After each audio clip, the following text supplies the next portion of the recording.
Hey, what's going on? This L203 Ghetto Reactions, and I'm back with another reaction video. Like, comment, subscribe. Hit me on that Instagram at L203 Ghetto Reaction.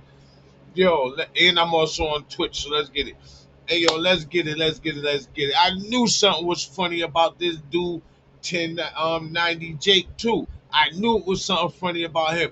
Yo, don't you notice that everybody that start their video off with talking about somebody snitching,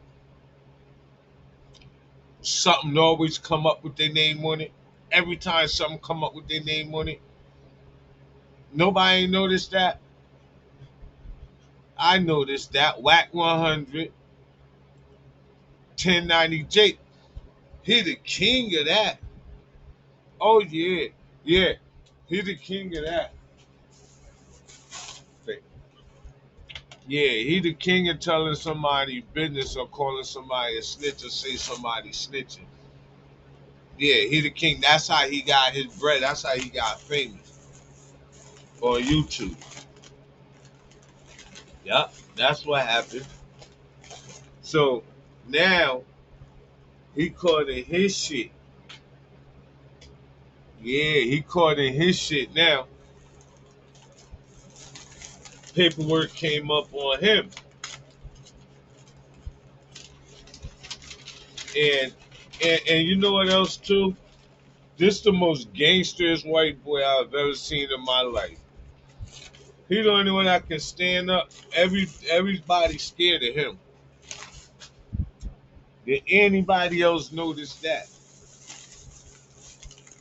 That everybody's scared of him. He can go into the prison and run the prison, beat people up, and all this shit. Like he really like that. I can't see it. No way, shape, and form can I see him being. He don't even look tough. It ain't nothing tough about him. So anything that's saying is the prisons that he was in is soft as shit. Because prisons that I was in, dude like that come walking up in there acting like he, nah, man, nah. I'm sorry, man. That just the way that go. So all that gangster shit, all I see was saying he was doing in prison, I don't buy it. Let's go. Let's listen to some of this lying ass, thug ass, white lying ass nigga, snitch ass nigga too, justifying it. School and stuff? Cause you had that anger that sort of pushed you in that direction? Nah, I was a class clown. Yeah. When I went to one school, there was one black kid in the whole school. It was an all-white school. Right. Do you even know about gang shit when you first moved to Florida? Yeah, fuck yeah. Okay. You already knew about that. I already knew that up in Boston. So that's really where I had like my first impression on gangs. How established was the gang shit in Boston though at that time? Not at all. It doesn't seem like it would have been. There was somebody older than me. He was probably like 15, but being young as fuck, I'm looking at him like, oh, that's the big bro. Right. And he was blood. You know what I mean? So he telling me like we riding out, hanging out, and he's like, oh yeah, you that. So from that early age, I'm screaming on that, even though I'm really not. One thing about me, I don't claim a specific neighborhood. One thing about 1090 Jake is that when he tells his life story, he likes to lie a lot. And in this no jumper interview that we're about to analyze, you'll see exactly what I mean. For those of you who may not be aware of the guy, let me give you a lay of the land. 1090 Jake is a YouTuber who got his start in the prison genre of YouTube, telling tales of his time in a Florida prison. He also had aspirations of becoming a rap star. That's actually the reason he has both of those face tats. Folks would grow tired of hearing about Jake's old prison tales, and this is when Jake decided to mix the anger for his failed rap career and add that to his YouTube channel, and he began to expose rappers for snitching. What could be more of a snitch thing than getting a bunch of people you don't even know in trouble? Yeah.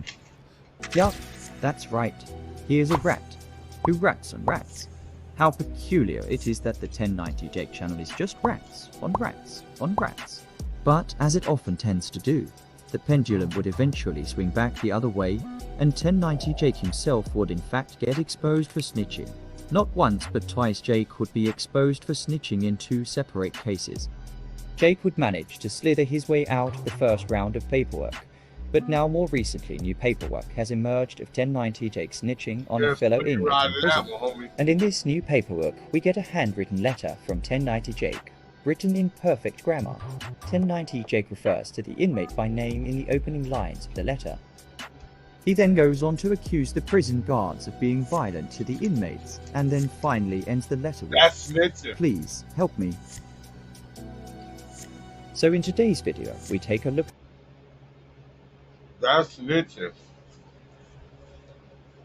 Let me tell you the play on this one. I don't give a fuck what Brick Baby and No Jumper and them up there talking about, oh, he had to tell his noise. And I did 10 years straight and gave him 17 years altogether. No, no, no, no. If you get into a fight and they don't know who you had a fight with, they don't make you. No, no, no. Once they ask you, you don't tell, you go to 7 because you had a fight. You just won't go back to that dorm. So that shit, Brick Baby and them talking about on No Jumper, fuck on, man. Look at the first 1090 Jake No Jumper interview, and then we will rip it to shreds. So join me in today's segment of Rats on Rats on Rats. Adam starts out the interview with a big gangster introduction for 1090 Jake, and then immediately follows it up with asking about Jake's full life story. Jake seems to be ill prepared for the question though, and appears to be taken by surprise. Adam 22 is genuinely excited for this interview, because Adam was under the impression that 1090 Jake was the real deal. But as we will soon see, Adam would be sadly disappointed, because 1090 Jake's life story quickly falls apart, right in front of our very eyes. You see, 1090 Jake has this nasty habit of adding caveats to any area of his life that don't appear to be all that gangster. The real problem with 1090 Jake is that he is causing problems for actual gang members. But yet, 1090 Jake doesn't have your typical gang member story. Normally joining a gang is less of a choice and more of a culture pressure, so it makes sense to join a gang when your father is also in that gang and your brothers, sisters, and cousins are either in the gang, or at the very least they are affiliated with the gang. Where joining a gang is basically a rite of passage, and where talking to the police is forbidden, and anyone who does so will be ostracized from the gang, lose their respect, and in many cases, lose their lives. And in the middle of it all, we have 1090 Jake as the gangster gatekeeper, checking to make sure that no one is talking to police in any hood across the world, and also making sure that no one is claiming to be a fake blood, because that seems to really make Jake upset. In this first clip that I'm about to show you, we will see 1090. And he the fake blood. Like, who put him a blood? Who made him a blood? Who his big homie? Like, who made him a blood? Like, come on, man. Come on, man. He reinvented himself. That nigga reinvented himself on YouTube. And y'all, everybody fell for it. And everybody still ain't gonna believe this shit. Because now No Jumper again, Brick Baby and them again, now trying to steer the narrative. Again, trying to save him. Jake doing what he does best when he calls out someone for being a fake gangster. And well, that's because you're not really a gangster until you're approved by the almighty 1090 Jake.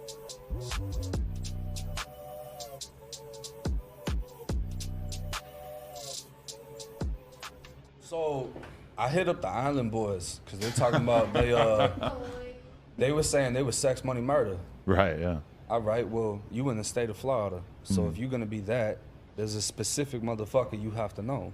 I wanted to know if he knew that specific person. That's how you figure out who ain't what they say they is. Oh, thank goodness. We have big 1090 Jake here to check the Island Boys. I mean, if it wasn't for Jake, we all would have been fooled, and we would have really believed that the Island Boys were legitimate bloods. Have you ever heard of the expression that you are what you hate? Does Jake think he's a gangster for calling out the Island Boys? Oh please, give me a break. The only difference between 1090 Jake and the Island Boys is a few £100. Okay, so in this next clip we will hear all about Jake's rough childhood. same shit for a year. Where at? Or not even a year, I think it was a month. I don't remember because I was so young. I was like 2. We moved there, and then our house got robbed right after Christmas, and we got the fuck out. Yeah, so. New Hampshire's good for that, yeah? Yeah, I had no idea about nothing. I thought it was just snowboarding and all that, but I found out I actually lived there. See? That's how you know he ain't built for this shit. Mama and them not neither. When we got robbed, we had to stay in the same motherfucking home.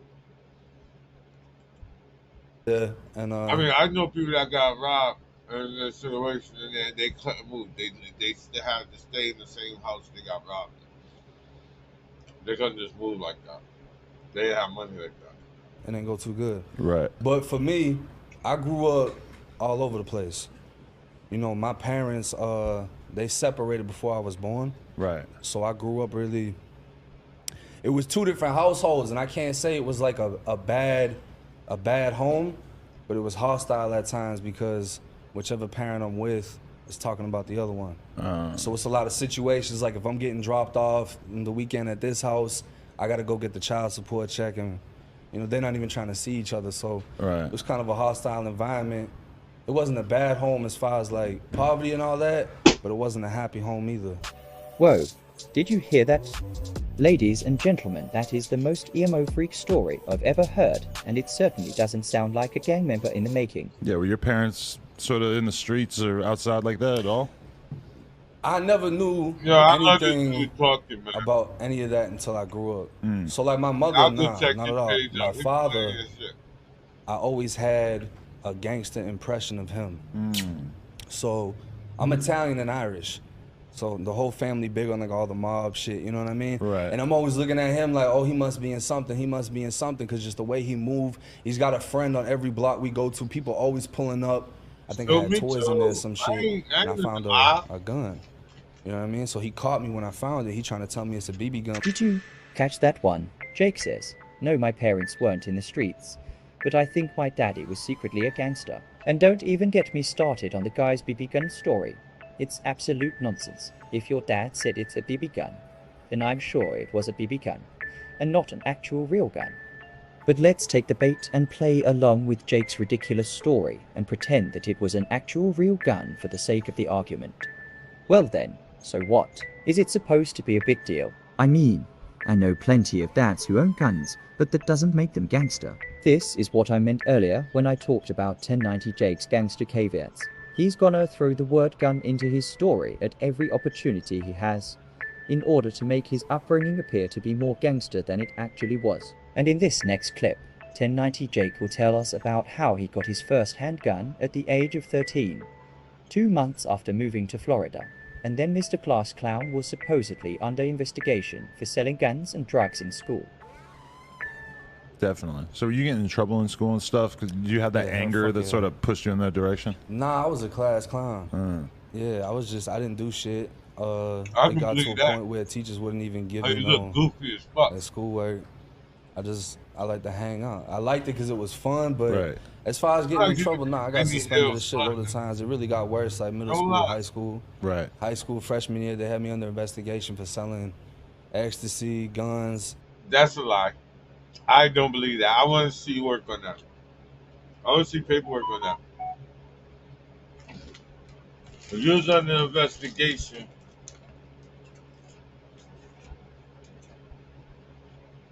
I want to see that. You can at least find one person that can validate that. Nah, man. You doing all this because can't nobody validate what you're saying. In the school. So we had a whole little situation going on.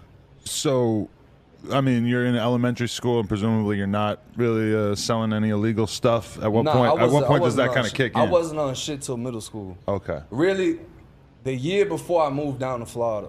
Right. So you left Boston, the Boston area, at what age? I moved down to Florida when I was 13. Okay. Yeah. And so it's a totally different environment, or? Yeah. I moved down to Florida within like 2 months. I had my first gun down there. Really? Yeah, it was easy. And you hadn't been thinking about getting a gun when you were in Lie. Mass? Fuck no, but He lying. He lying.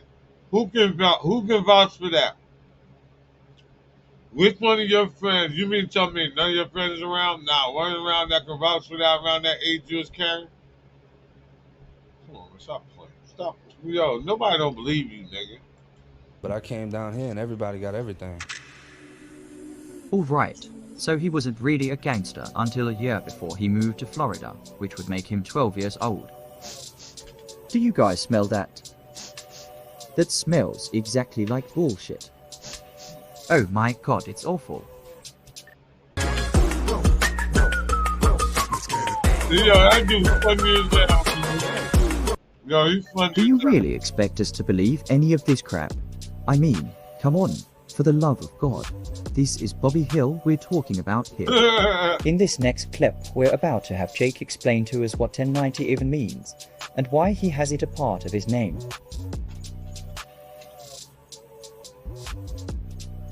We known as being aggressive. We known as 1090. We known as, you know what I'm saying? Like, What's 1090 again? I mean, there's a couple of different ways you could break that bitch down, but it's more or less what's most publicly known as set tripping. Right. And what is set tripping? Running down on motherfuckers. You could be blood. If you fuck it up and you doing this weird shit or whatever, we the ones that finna handle that. We're not sparing you just because you blood. And then, you know, you could set trip on really any other gang too, but it's just like putting it on my name. I went at it with more bloods inside of prison than anyone else. We got so many fucking, like, we got so much numbers, we'll have inner beef. Because there's no one else to beef with. So that's where set tripping comes from. You know what I'm saying? That's why I put it on my shit, just like somebody will have, you know, ABK, whatever, EBK this, whatever, anybody killer, everybody killer. That's where that came from for me. Okay dokie, so there you have it. He gets his name from beefing with his own crew, because there is no one else to beef with. Gang gang. Interesting. So Jake prides himself on calling out fake gang members, but while Jake was defending his most recent snitching accusations, we got to see a glimpse into Jake's prison gang. And oh my goodness, I was absolutely shocked to see that the 1090 Jake gang was just a couple of dirty white boys. I find it rather interesting considering Jake claims to be one of the only known white bloods. Oh man. Now, we have to add 2 more to the list of white blood gang members. So I guess that certified white... Blood. I don't understand that. You a blood. You're a blood. The dudes that you on video with is not bloods. But they was your clique in jail. Help me understand that. So you was a blood. Hey, you was a blood, but that was your clique. Help me understand that. So you're the only white boy blood, so you had to be in the blood. And but fucking with them. Help me understand it. White blood gang members aren't very hard to come by after all. Damn it, Jake, you lied to us again. I think it's appropriate to end today's segment of Rats on Rats on Rats with a clip of 1090 Jake defending himself against his most recent snitching accusations. So, but basically, so you saying that when you was ranked, cause they in the shit it said, so help me please and shit. So you agree that was you who wrote all that shit out? The whole thing I wrote, bro. I'm writing to the warden. Like, look, this the situation I'm in. You gotta make it sound some type of something. Nah, like, yeah. What I'm gonna be like, hey, warden, I'm big gangster, but let me out of confinement. You think they finna? Nah. Oh, okay, I got it now. Jake is only big gangster sometimes. And sometimes he's just the class clown who also tends to be a bit of a tattletale. So, alright, so niggas is saying... Listen, man.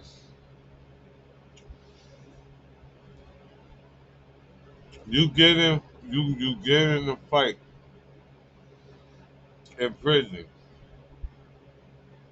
This any prison now. Because in each state they passed the law that an inmate can't stay in confinement no longer than 14 days. No matter what his charge is, no matter what he did, they have changed the law that they cannot A person cannot be in consignment, say, the box, no longer than 14 days. So, how old this kid is? That depends on how old he is. I know years ago, they stopped that, you know. So you don't write no letters to no warden to get out. You get a time and you get a date of how long you gonna be in there, and then you come out on your day. And they saying that a grievance is still a statement. That's what I'm seeing in the comments. They said niggas is saying you ain't supposed to write no grievance or anything. Yeah. Fact, you can't write no grievances in no prison that I was ever in. Just writing a grievance is writing a grievance to the warden, and you and there gotta be some real shit that you say in that grievance for it to even reach the warden. So if you got a straight pipeline to the warden, you a bad motherfucker. So if you wrote a statement, you wrote a grievance is still labeled as it's still labeled as a statement. It's just a cuter word for it. You're in prison, you can't write that. And if you write that telling the story how it happened and implicating names in any way, that's snitching, my man. Tell him sucking dick is still sucking dick. Are you writing a statement when you get in a car accident?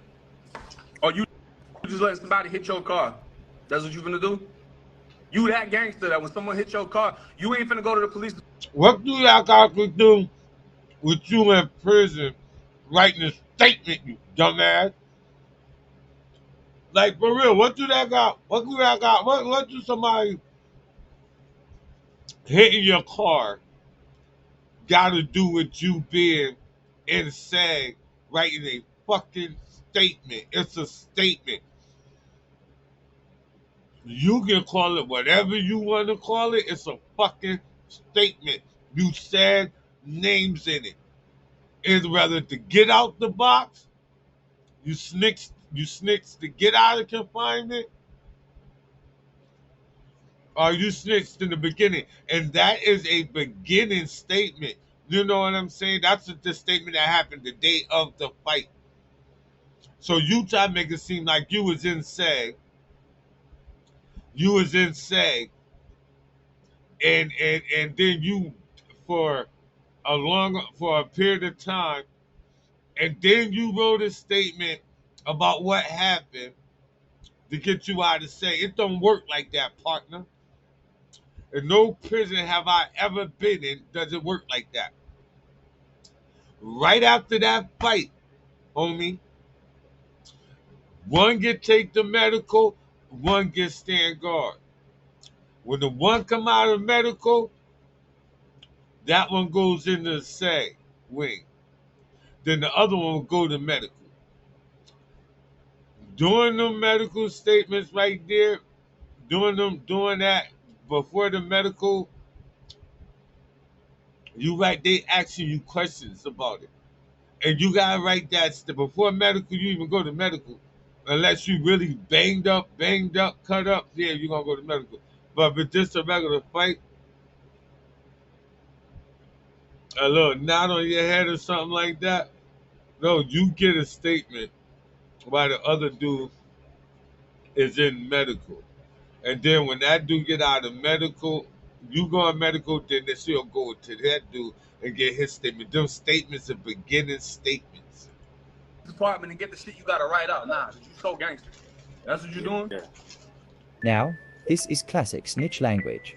The truth is that Jake wasn't in a car accident.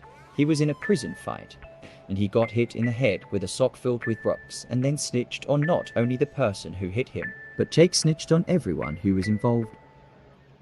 You know, everybody gonna have their style or how they feel. Well, everybody gonna have this side.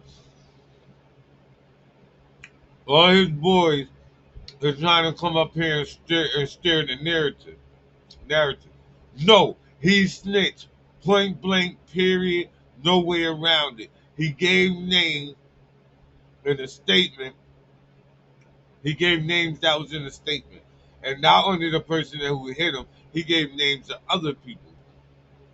You don't do that to get out of confinement. So stop trying to run that bullshit. Cause motherfuckers is on YouTube in the prison, stupid. It's motherfuckers on YouTube that did a substantial amount of time, dummy. Feel about the situation. Yeah, But you know why? Because they heard I made $1 million off of this shit. That's why they finna, you know. So that's why niggas. Yeah. So niggas is. See, this the thing that happens in life, right? People either forget about you, they come kill you, or they try to politic you out the way. That's what they're trying to. No. And nobody give a fuck about your money, nigga. Don't nobody give a fuck about your money. I got this much equipment around me. I got bigger jewelry than that and more jewelry than that. Cause that's the only chain you got. So the million, and I don't got $1 million, my nigga. And all my shit real. So what is motherfucker talking about you jealous for? You made $1 million. You just a rat that made $1 million. Politic me out the way. No, I'm gonna give you reasons why you shouldn't like him. He's white. We gotta stand up together. That's what motherfuckers try to, you know, because they know if ain't nothing finna unite some people, is we gonna throw the race card in there. Oh boy. If you're a business owner, then animated explainer videos are the best way to capture attention.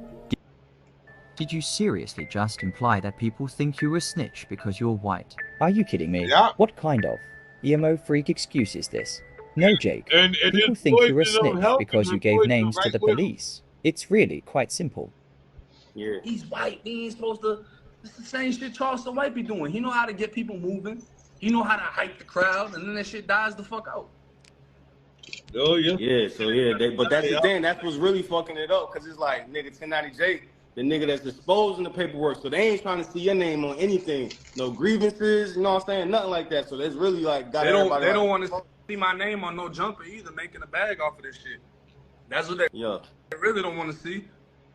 You said you followed my nigga King AK-47? It don't got nothing to do with that. It got to do with you snitching. AK, hop on here, man. We need. It don't got nothing to do with that. I got to do with you snitching. Stop staring the near to like somebody jealous. You're jealous. You snitch. You gave names. You know you did. And all your buddies, dudes you probably paid, is helping you out with this shit.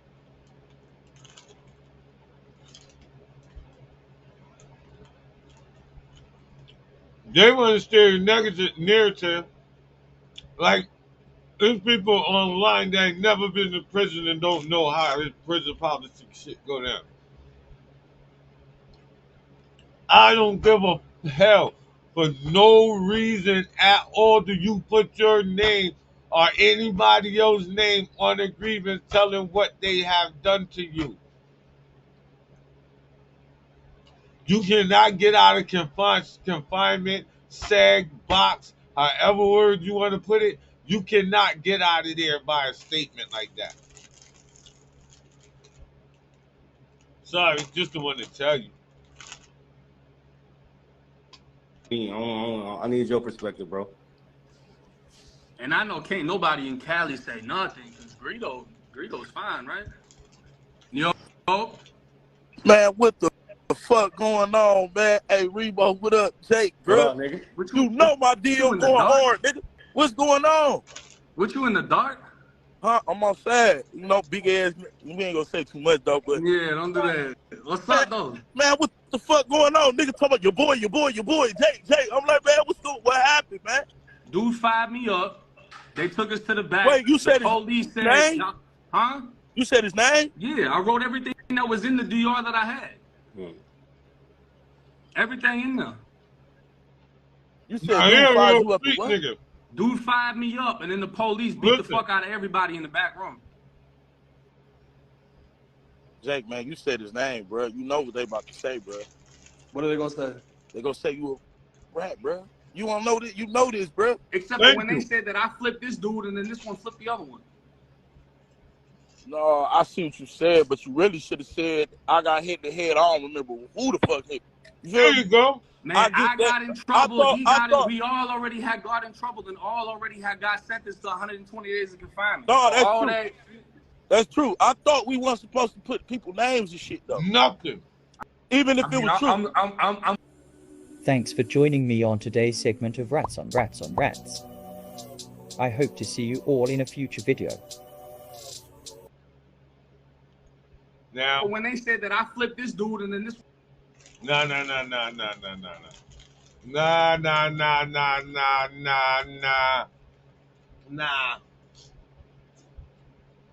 First of all,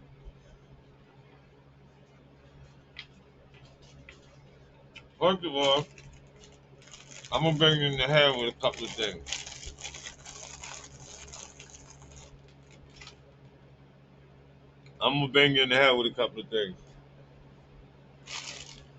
Well, for one,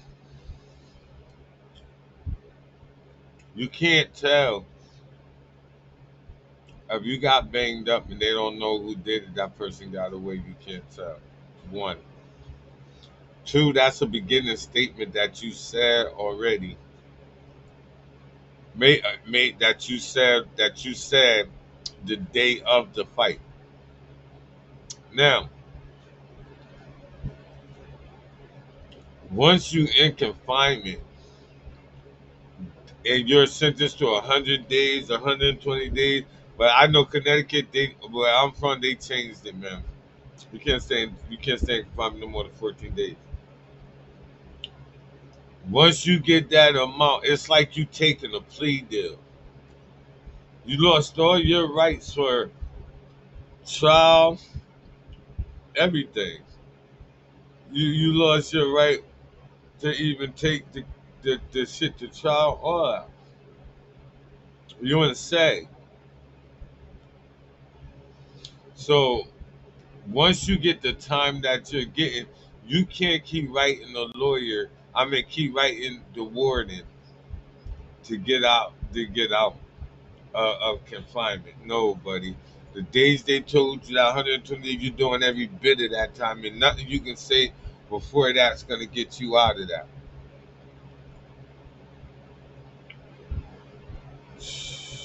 No jumper. Hey yo, I know that's your boy and all, but on some real shit, you and Brickman need to stop that shit, man. Y'all know that boy told you, Adam is Sharp. Y'all stop that shit, man. Y'all know that boy turned. Y'all trying to steer the narrative. The people that ain't been in prison will think that people that ain't been in prison will won't know the truth behind it. Stop playing. You a snitch. You snitched. You told the name of somebody who hit you. I don't know who. Just like my boy said, you know you don't put your name. You know you don't do that. You know you don't do that. See, that top nigga wasn't saying that. He was just letting that nigga talk. It took a real nigga to get up there and let him know, nah, man, you don't do that.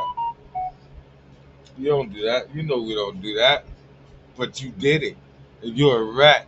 So you can look there sad. And when he said that last thing, that's the part I want you to see. Listen at the last thing. Listen how he stuttered.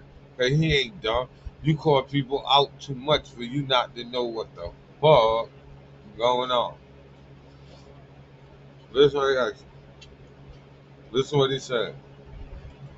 Right, bro. You wanna know this? You know this, bro. Except for when they said that I flipped this dude and then this one flipped the other one.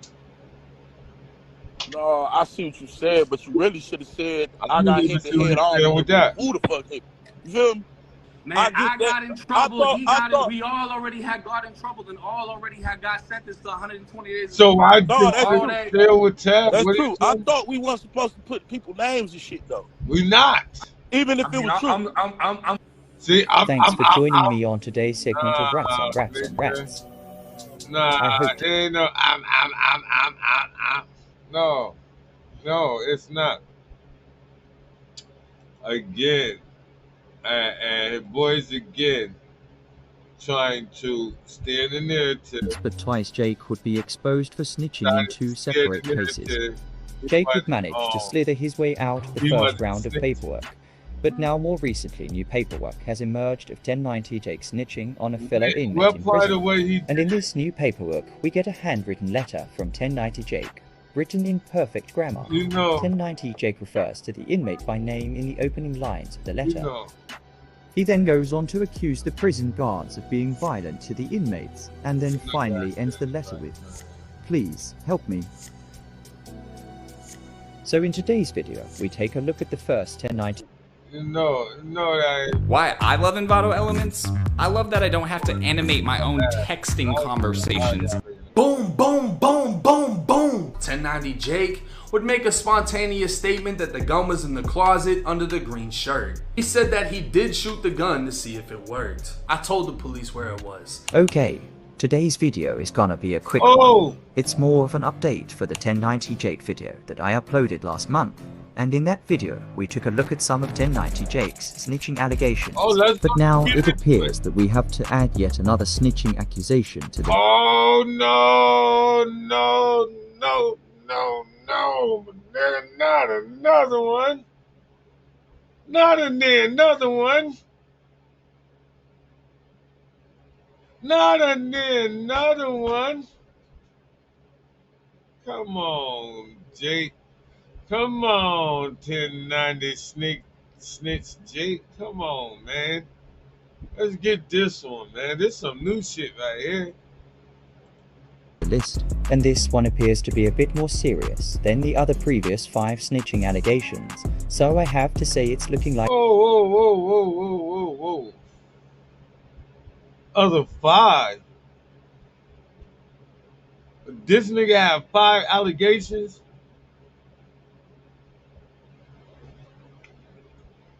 Hold up, man. Give me a second, man. I gotta breathe on this one. Give me a second.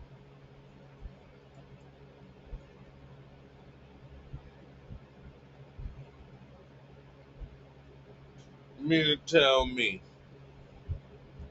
that this man got more snitch allegations against him? I didn't know about 4. That was the only one. Oh, I'm back. I'm late. I'm back. Let's get caught up together. All right, let's do that. Let's get caught up together. Come on.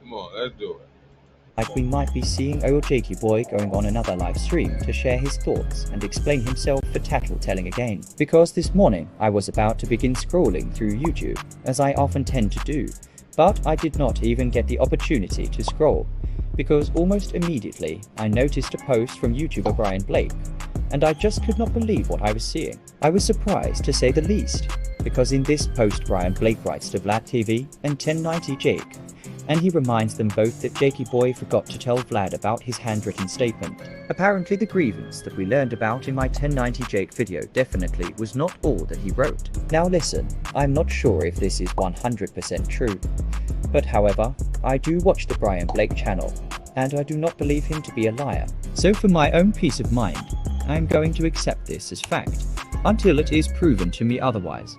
An interesting thought is, Jake recently released a video where he was debunking every single snitching allegation that has ever been laid upon him, and this video was titled, 5 times they said 1090 Jake snitched.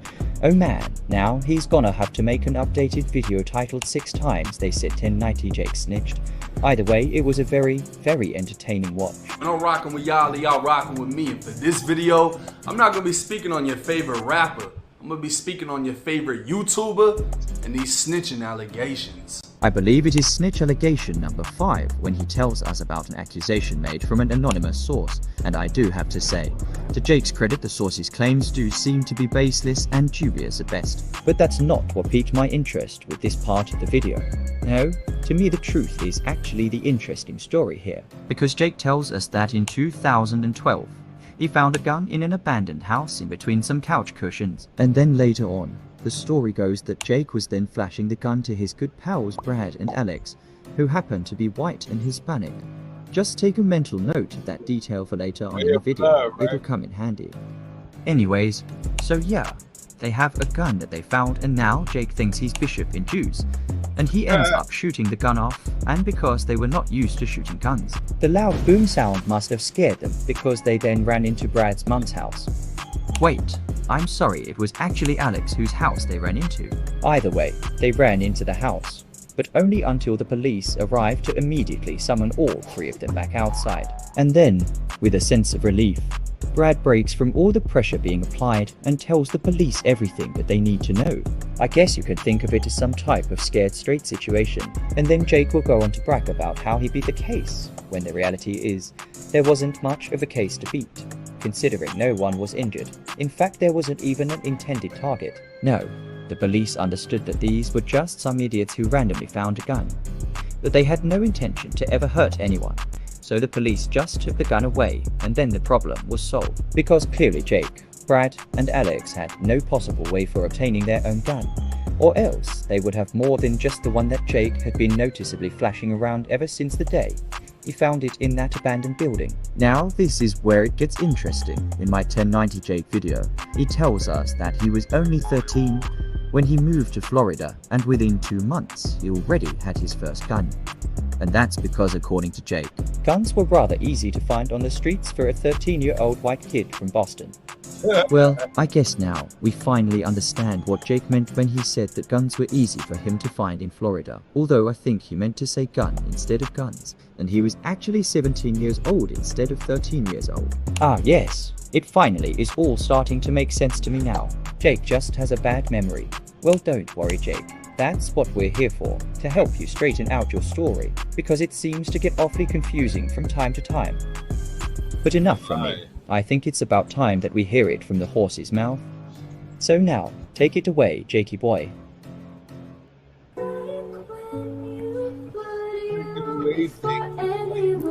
Whoa, how do you get studio quality vocals like that? Is it the microphone? No, Mars. Is it the interface? No, Mars. Is it the soundproof room? I'm enjoying this. No, Mars. Then what is it? Isn't it obvious? It's Soundtrap. Soundtrap has so many tools for singers and musicians. I used it to record my song that's on Spotify right now. The entire thing was from Soundtrap. I used the high quality loops that they have to offer. I used a lot of their premium tools and vocal effects. I even used vocal cleanup to remove some background noise that was in my track. And now it's crisp and clear. So... Now, the lawyer would say I gave a statement to police about another shooting, and this was interesting because someone sent me the snippet of paperwork.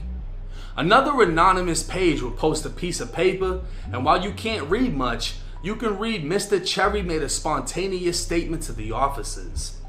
Another typed out picture would say Cherry said he was in the Springs and had to pee and went up to a bando or vacant house and was next to a couch.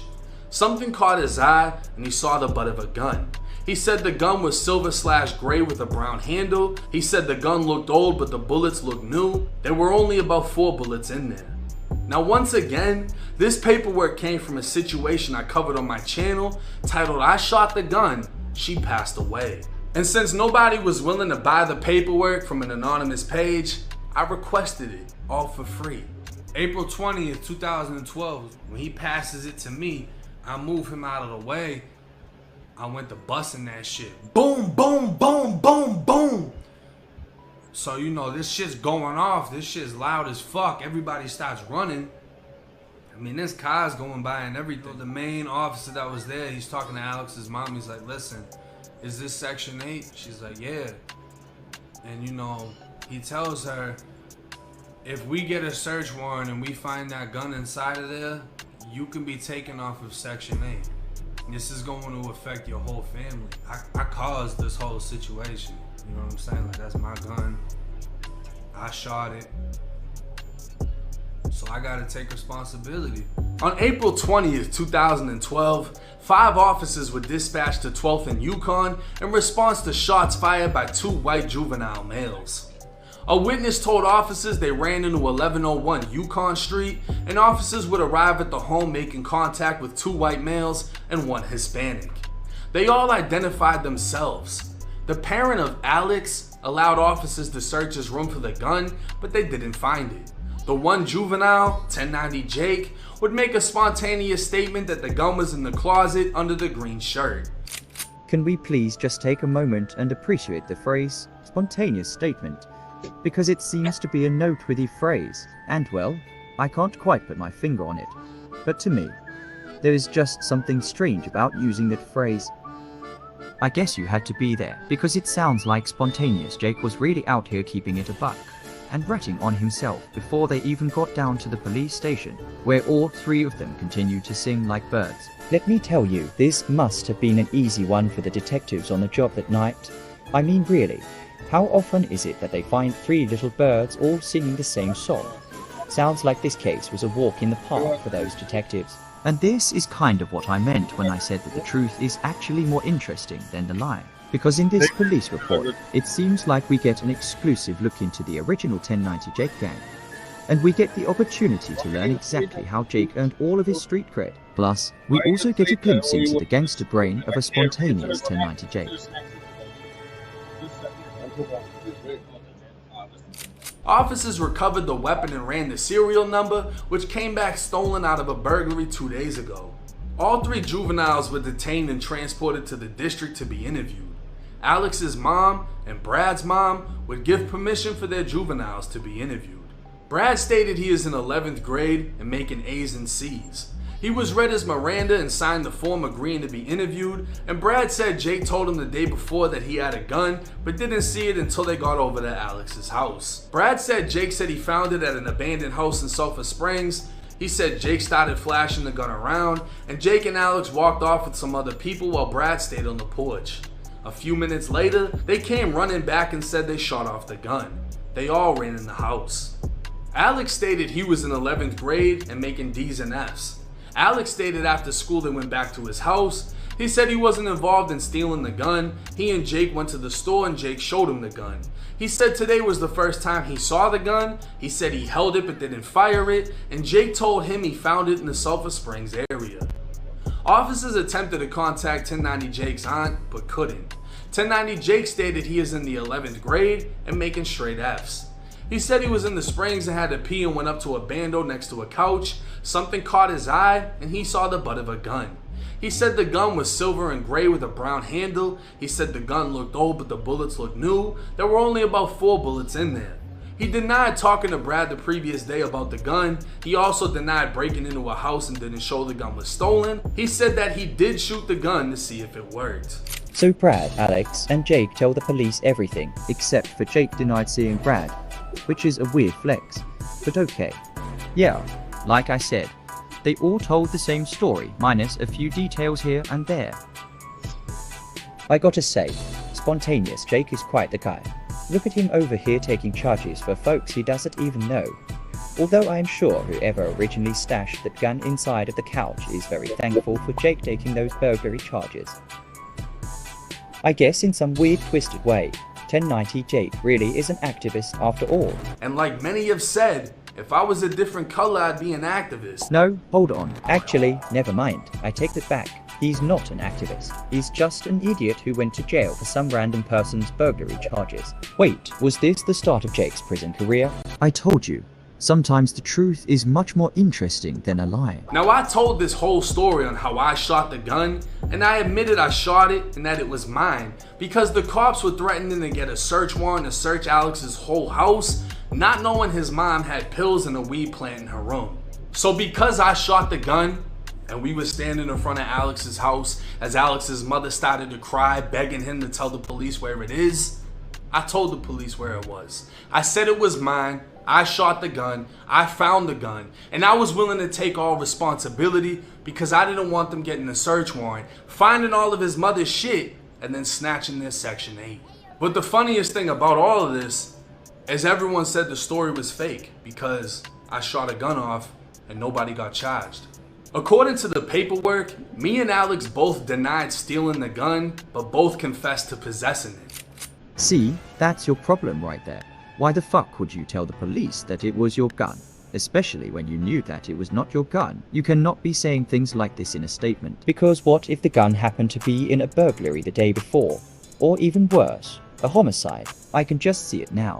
1090 Jake arrested for double homicide after being caught flashing the murder weapon around town just days after the crime was committed. He assured detectives that the murder weapon was his and no one else's, and that it was definitely him who shot the gun. It's funny. For someone who runs a snitch catching channel, you would think he would at least understand what snitching actually means. But sadly, that is not the case. Jake is under the impression that lying to police is the same thing as not talking to the police. I swear, this guy needs to watch a criminal lawyer react video and learn how to remain silent before he ends up in jail serving someone else's life sentence. No, seriously. I worry about Jake and his spontaneous behavior. The investigation into the burglary led to evidence linking both me and Alex to the burglary. Alex was subsequently arrested and gave a post-Miranda confession implicating himself and me. No charges for discharging a firearm will be placed due to the cooperation.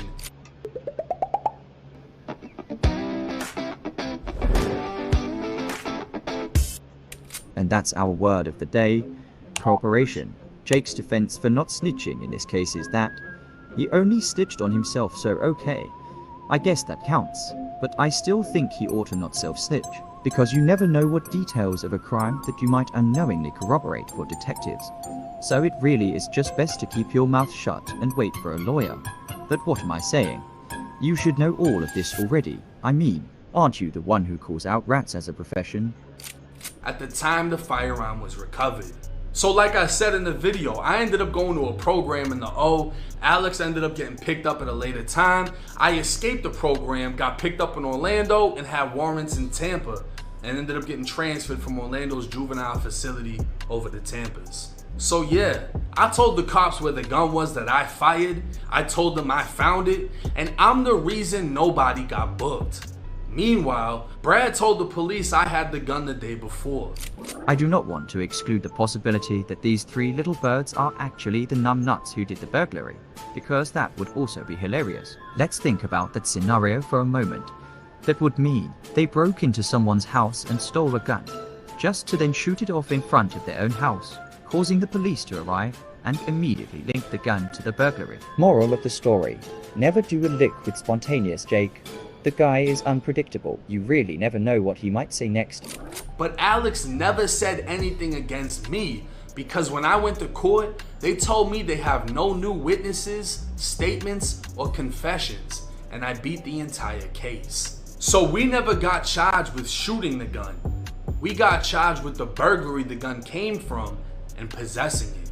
Yeah, there's a lot going on in this story, but to sum it up, basically Jake found someone's gun that they had stashed from doing a lick the previous day, and Jake pretty much immediately gets the gun confiscated by police. And then the OG 1090 Jake gang all ratted on each other and got in trouble, which ended up with 1090 Jake getting charged for a burglary that he didn't even commit.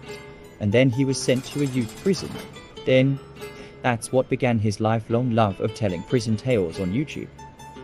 Nice. I think we are really making some decent progress on the 1090 Jake story in this video. Now, remember when we were talking about Brad and Alex, and I told you to keep their ethnicity in mind for later on in the video? Well, this is where it will come in handy. Because in snitch allegation number 3, Jake claims that he shot his aunt's window out with a BB gun, and when police came he lied, and he allegedly made up a description of the guys with a gun. Would you be surprised to hear that the description he gave was of a white male and a Hispanic male, which just happens to be the ethnicity of his two pals? I am not saying that he snitched on Brad and Alex, but it is yet another example of why it's best to ask for a lawyer and keep your mouth shut.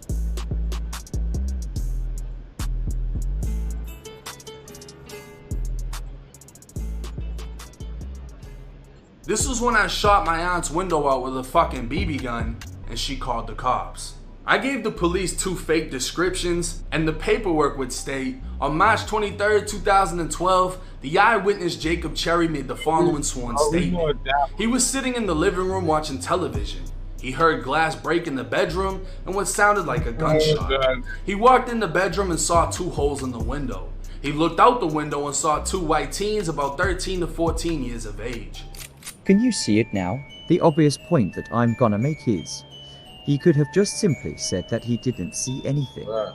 I don't understand why he would have to make up a whole story where he's snitching on these imaginary people, who, coincidentally, also fit the description of his two best friends. One was Hispanic wearing a red t-shirt and shorts, the other was wearing a black t-shirt and green shorts. He was the one carrying the black airsoft handgun. They saw him looking at them and ran northbound on Fremont towards Waters. He has never seen them in the area before and cannot identify them. I mean, imaginary or not, we can clearly see that Jake has no problem speaking with police, and he also has no problem. Imaginary or not, we can clearly see that Jake has no. Now we know. Oh, we know you a snitch, just like Rat 100, just like 6ix9ine. You ain't no difference. You can't justify it. Now get mad at that one. L203. L203. Ghetto Reactions. Like, comment, subscribe. Hit me on that Instagram at L203 Ghetto Reaction. And your boy is. The boy is out. Peace out.